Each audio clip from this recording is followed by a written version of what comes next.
तो मध्य प्रदेश उपचुनाव को लेकर के एक बड़ी खबर निकल कर आ रही है। भाजपा ने टिकट का ऐलान, बुधनी से रमाकांत भार्गव को मिला टिकट। विजयपुर से रामनिवास रावत बनाए गए हैं प्रत्याशी। तो इस वक्त बड़ी खबर निकल कर आ रही है।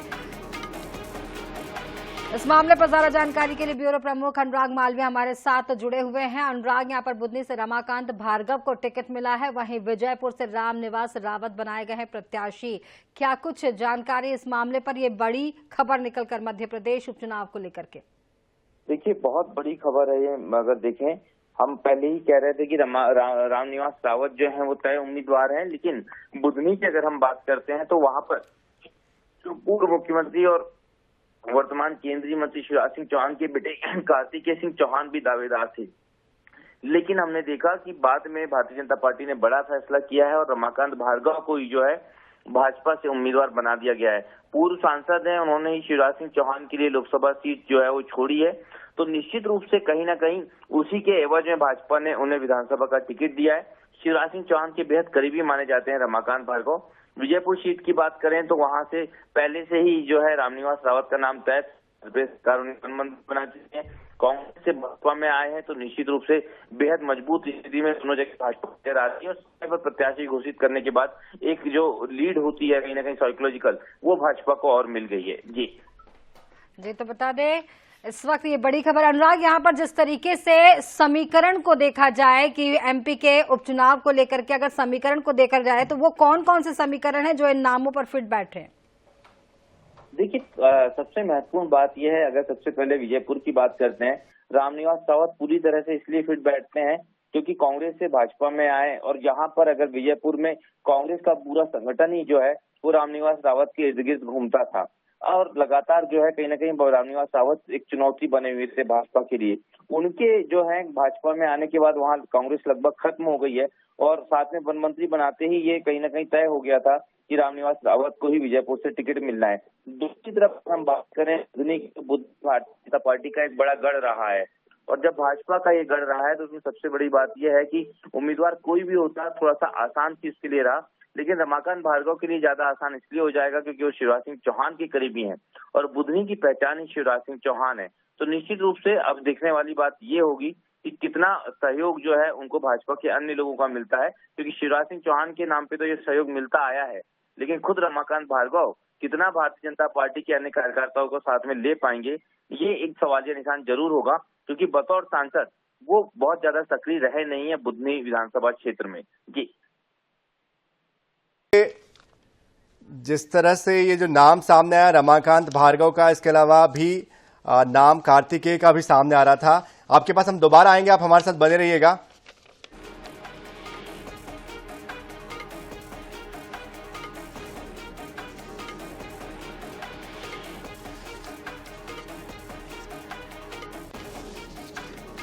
और लगातार हमारे साथ मध्य प्रदेश के ब्यूरो चीफ अनुराग मालवीय भी जुड़े हुए हैं, दोबारा उनका रुख कर लेते हैं।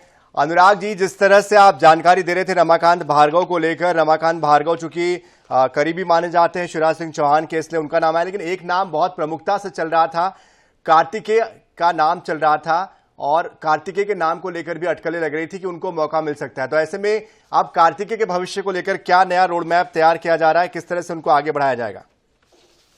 बिल्कुल, देखिए, कहीं ना कहीं अगर हम बात करें तो कार्तिकेय को थोड़ा सा इसमें जो है कहीं ना कहीं एक बार फिर सक्रियता दिखनी पड़ेगी, रमाकांत भार्गव के साथ नजर आएंगे, क्योंकि रमाकांत भार्गव उम्रदराज नेता है, स्वास्थ्य कारणों से हमेशा परेशान रहे हैं।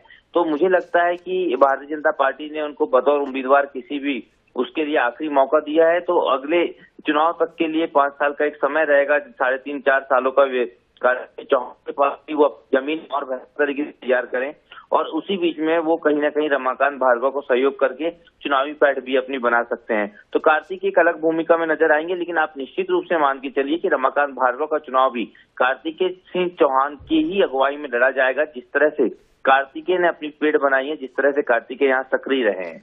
बिल्कुल बिल्कुल अनुराग जी, आप हमारे साथ बने रहिएगा, क्योंकि एक और बड़ी खबर आ रही है, दर्शकों तक हम वो भी पहुंचा देते हैं कि रायपुर दक्षिण सीट से जो उपचुनाव होना है, दक्षिण की सीट के लिए सुनील सोनी का जो नाम है वो तय हो चुका है।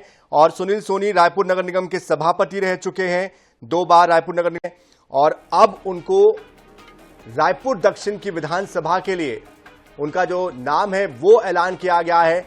जाहिर सी बात है, एक लंबा राजनीतिक करियर है और बृजमोहन अग्रवाल जी के करीबी भी माने जाते हैं और इसलिए भी एक मजबूत दांव चलने की कोशिश पार्टी ने की है और कहीं ना कहीं बृजमोहन अग्रवाल की सहमति भी अनिवार्य मानी जाएगी, क्योंकि 8 बार के अजय योद्धा रहे हैं विधानसभा के। स्वप्निल गोरखेड़े अधिक जानकारी के लिए हमारे साथ जुड़ चुके हैं, हमारे संवाददाता। स्वप्निल, लगातार 8 बार के अजय योद्धा बृजमोहन अग्रवाल की जगह एक ऐसे नाम की तलाश थी जो कि उतना ही मजबूत हो, उतना ही कद्दावर हो। नाम तो रेस में कई चल रहे थे, लेकिन सुनील सोनी के नाम पर मुहर लगी है। क्या वो वजह थी जिसकी वजह से सुनील सोनी को चुना गया और बाकियों को मौका नहीं दिया गया? जी बिल्कुल, रायपुर दक्षिण की बात करें तो कई दावेदार थे, जिसमें सुनील सोनी भी एक प्रबल दावेदार थे और सुनील सोनी पर जो है पार्टी ने मुहर लगा दी है। रायपुर दक्षिण सीट से उपचुनाव जो होना है उसमें सुनील सोनी जो है बतौर प्रत्याशी जो है चुनावी मैदान पर होंगे। सुनील सोनी की बात करें तो लंबा उनका राजनीतिक करियर है, पूर्व सांसद रहे हैं, इसके साथ ही आरडीए के पूर्व अध्यक्ष रह चुके हैं, महापौर रह चुके हैं, सभापति रह चुके हैं, तो काफी लंबा उनका अनुभव है। और सबसे बड़ी बात यह है कि वो बृजमोहन अग्रवाल के काफी करीबी भी माने जाते हैं। तो कहीं ना कहीं रायपुर दक्षिण सीट से बृजमोहन अग्रवाल की सहमति जो है जरूर ली गई है और बृजमोहन अग्रवाल ने भी सुनील सोनी का समर्थन किया है और यही वजह है कि उनको जो है पार्टी ने जो है रायपुर दक्षिण उपचुनाव के लिए प्रत्याशी जो है मैदान पर उतारा है। तो अब सुनील सोनी के सामने एक बड़ी चुनौती ये होगी कि जिस तरीके से बृजमोहन अग्रवाल ऐतिहासिक रिकॉर्ड मतों से रायपुर दक्षिण सीट से जीत हासिल करते रहे, तो उसको बरकरार रखना एक बड़ी चुनौती सुनील सोनी के सामने होगी। हालांकि सुनील सोनी की अगर बात करें तो पूर्व सांसद वो रह चुके हैं और पूर्व सांसद जब पिछला 2019 में उन्होंने चुनाव लड़ा था तो अच्छी खासी लीड से वो सांसद बने थे। हालांकि उनको इस बार टिकट नहीं मिली थी, लेकिन पार्टी ने उनको रायपुर दक्षिण जो उपचुनाव होना है उसके लिए प्रत्याशी चुना है। तो बिल्कुल एक लंबा राजनीतिक अनुभव करियर सुनील सोनी के पास है और संगठन में भी काफी सक्रिय रहते हैं। इसके साथ ही 2000 जब वो सांसद थे तो उन्होंने बतौर सांसद रायपुर लोकसभा के लिए काफी बेहतर काम किया है। तो यही वजह है कि पार्टी ने उन पर भरोसा जताया है। जी बिल्कुल स्वप्निल, आप हमारे साथ बने रहिएगा क्योंकि स्पर्श हमारे साथ जुड़ चुके हैं दिल्ली से हमारे संवाददाता। स्पर्श, बृजमोहन अग्रवाल को रायपुर से सांसद बनाया गया, सांसद वो चुने गए, उसके पहले सुनील सोनी थे, उनको इस बार टिकट नहीं दिया गया। तो क्या ये माने कि पार्टी के लिए जो उनकी लॉयल्टी थी इसी के मद्देनजर उनको ये एक इनाम स्वरूप विधानसभा का जो टिकट है उपचुनाव के लिए वो दिया गया? चलिए दोबारा से संपर्क साधने की कोशिश हम करेंगे, लेकिन अनुराग मालवीय हमारे साथ लगातार जुड़े हुए हैं और मध्य प्रदेश के ब्यूरो चीफ है अनुराग, उनसे भी हम संपर्क साधेंगे दोबारा से। लेकिन चूंकि दोनों जगहों की सीटें एक साथ उपचुनाव को लेकर नामों का ऐलान हुआ है, ऐसे में आज का ये जो दिन है बहुत बड़ा दिन है। एक तरफ विजयपुर, बुधनी मध्य प्रदेश की 2 उपचुनाव की सीटें हैं जहां पर नामों का ऐलान हुआ है, तो वही रायपुर के दक्षिण सीट पर उपचुनाव होने जा रहा है जहां पर सुनील सोनी का नामों का ऐलान किया है बीजेपी ने। तो बीजेपी की जो लिस्ट है उसमें कई कद्दावर नाम थे, मृत्युंजय दुबे का नाम सामने चल रहा था और इसके अलावा संजय श्रीवास्तव, केदार गुप्ता और ऐसे कई नाम थे जिसको लेकर अटकलों का बाजार गर्म था कि आखिरकार किससे टिकट दिया जाएगा। सबकी अपनी अपनी सोच है राजनीतिक तौर पर और सभी अलग अलग तरीके से अपना अब तक का जो कार्यकाल रहा है उसको भुनाने की कोशिश भी कर रहे थे।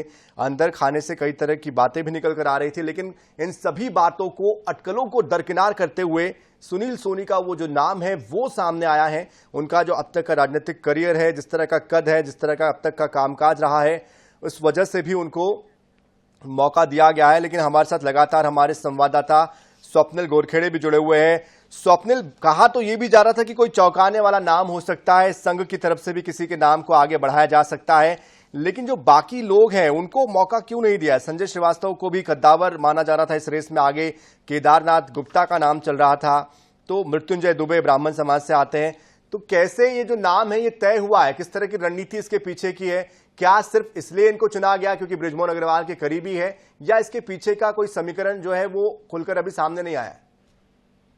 जी बिल्कुल, रायपुर दक्षिण उपचुनाव की बात करें तो इस बार कई दावेदार जो है रेस में थे, जिसमें एक नंदन जैन का भी नाम जो है वो सबसे ऊपर था। नंदन जैन जो कि संगठन में काफी सक्रिय भूमिका उनके कोषाध्यक्ष थे और साथ ही साथ आरएसएस भी उनका कहीं ना कहीं समर्थन करा था, तो वो भी रेस में थे।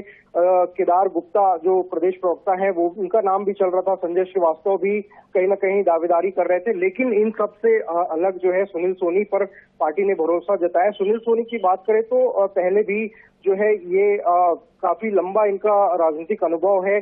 सांसद का चुनाव जीत चुके हैं, रायपुर डेवलपमेंट अथॉरिटी के अध्यक्ष रह चुके हैं, नगर निगम में महापौर रह चुके हैं, तो चुनाव लड़ने का इनका तजुर्बा है और कहीं ना कहीं जनता से सीधे जुड़ाव भी इनका मजबूत है। और यही वजह है कि पार्टी ने उनको 2019 में टिकट दिया था सांसद का, और सांसद ये चुनाव जीते भी, लेकिन जो अभी चुनाव हुआ था 2024 में, तो इनको कहीं ना कहीं इनको टिकट नहीं दिया गया। तो यही उस समय माना जा रहा था कि अगर उनको सांसद का टिकट नहीं दिया तो विधानसभा उनको लड़ाया जा सकता है, और यही वजह है कि विधानसभा में भी उनको टिकट नहीं मिली। लेकिन जब उपचुनाव बृजमोहन अग्रवाल वहां से जो है सांसद चुने गए हैं और उनके सीट छोड़ी, उन्होंने सीट छोड़ी, तो अब वहां से सुनील सोनी को मौका दिया गया। तो काफी उनका लंबा अनुभव है। लेकिन स्वप्निल, अनुभव तो लंबा है, अनुभव के इतर एक बड़ी बात तो ये भी आती है ना कि वहां पर जो स्थानीय लोग हैं उनके लिए एक बड़ा चेहरा बृजमोहन अग्रवाल का था।